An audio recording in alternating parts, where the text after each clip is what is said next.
Welcome students. I hope you are fine. Today we are going to study about the sentence, the part of sentence.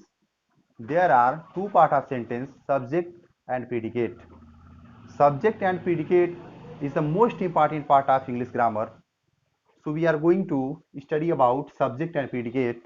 The Hindi meaning of subject is karta and the Hindi meaning of predicate is karm. A subject is the noun or pronoun based part of sentence. कर्ता जो है वो संज्ञा और सर्वनाम पे आधारित, कर्ता जो होता है सब्जेक्ट या तो वो संज्ञा होगा या तो सर्वनाम होगा. The subject is always noun और pronoun. And what is predicate? What is said about the subject is called predicate. यानी कर्ता, कर्ता के बारे में क्या कहा जा रहा है वही कर्म होता है. What is said about the subject is called predicate. कर्ता के बारे में जो कुछ भी कहा जाएगा उसे हम कर्म कहते हैं. चलिए इसको एग्जांपल से समझते हैं कि सब्जेक्ट और प्रीडिकेट होता क्या है. सब्जेक्ट और प्रीडिकेट ये सेंटेंस के बहुत ही महत्वपूर्ण पार्ट हैं, सब्जेक्ट और predicate. For example, Mohan Yeats mango. Mohan Yeats mango यानी मोहन आम खाता है. इसमें देखें तो कर्ता होता कौन है. सबसे पहले बात करते हैं कर्ता होता कौन है. सब्जेक्ट यानी डूअर, डूअर मीन्स कर्ता. सब्जेक्ट कौन हो सकता है? डूअर, यानी जो एक सेंटेंस में जिसने भी उस कर्म को किया हो उसे हम कर्ता कहते हैं. या कोई भी सेंटेंस हो उसमें जिसकी बात की गई हो, कोई भी सेंटेंस हो उसमें जिसकी बात की गई हो, जैसे I am a good boy, I am a good boy. इन दोनों एग्जाम्पल में समझते हैं. इसकी अगर बात करें इस एग्जाम्पल की, मोहन ईट्स मैंगो यानी मोहन आम खाता है. इसमें आम कौन खाता है? यहां हम क्वेश्चन करेंगे वो, यानी कौन, इस काम को कौन कर रहा है, आम कौन खाता है. तो जो आंसर मिलता है हमें, अगर हम किसी सेंटेंस में क्वेश्चन करते हैं वो यानी कौन, उसका जो आंसर मिलता है वही होता है predicate. Mohan Yeats mango, Mohan आम खाता है.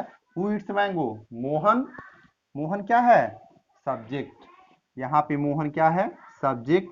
और मोहन को छोड़कर बाकी जो कुछ भी सेंटेंस में बचा हुआ होता है वो क्या होता है? प्रेडिकेट.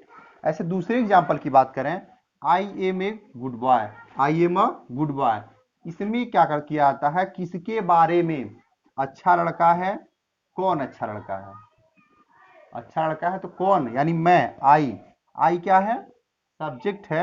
और आई को छोड़ के बाकी प्रेडिकेट है.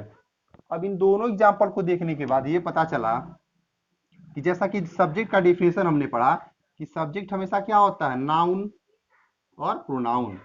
नाउन, नाउन क्या होता है? किसी का नेम, नेमिंग वर्ड. जैसे अभी एग्जाम्पल में आपने क्या देखा? मोहन. उसके बाद से प्रोनाउन.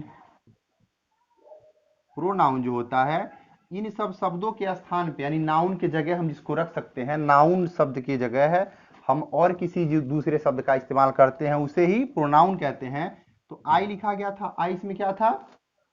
आई भी सब्जेक्ट था. एक और एग्जाम्पल देखते हैं इसका. अगर इसमें एग्जाम्पल लिखा गया है दूसरा, Neetu is eating Apple. Neetu आम खा रही है. इसमें आप प्रश्न करेंगे कौन, यानी कौन आम खा रही है. आपको जवाब क्या मिलेगा? नीतू. तो नीतू क्या है आपका?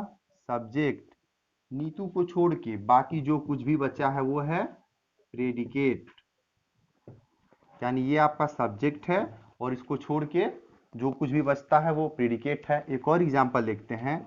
जैसे you are writing a letter, तुम एक पत्र लिख रहे हो. इसमें आप प्रश्न करेंगे कौन, यानी पत्र कौन लिख रहा है.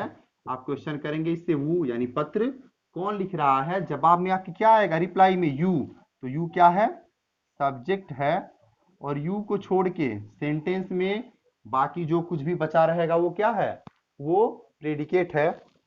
अब बात करते हैं, देखिए मेनली जो होता है, अगर हम इसको समझना चाहें तो सब्जेक्ट प्लस प्रेडिकेट, ये दोनों मिलके बनाते हैं सेंटेंस। यानी एक सेंटेंस इन दोनों के अलावा हो ही नहीं सकता, बिना इन दोनों के संबंध के कोई भी सेंटेंस नहीं बन सकता है। जैसा आप लोगों ने एग्जाम्पल में देखा कि यू क्या है, subject, are writing a letter, ये क्या है, प्रेडिकेट। उसके बाद से नीतू क्या है, यहाँ नीतू सब्जेक्ट है, और बाकी उसको छोड़ के जो कुछ भी बचा हुआ है वो प्रेडिकेट है। ये वीडियो रहा सिर्फ सेंटेंस के पार्ट पे, यानी सब्जेक्ट और प्रेडिकेट के। अब सब्जेक्ट के भी पार्ट होते हैं, अगला वीडियो में आपको बताया जाएगा सब्जेक्ट के कितने पार्ट होते हैं, उसको भी अगले वीडियो में डिस्कस करेंगे आपसे। Thank you.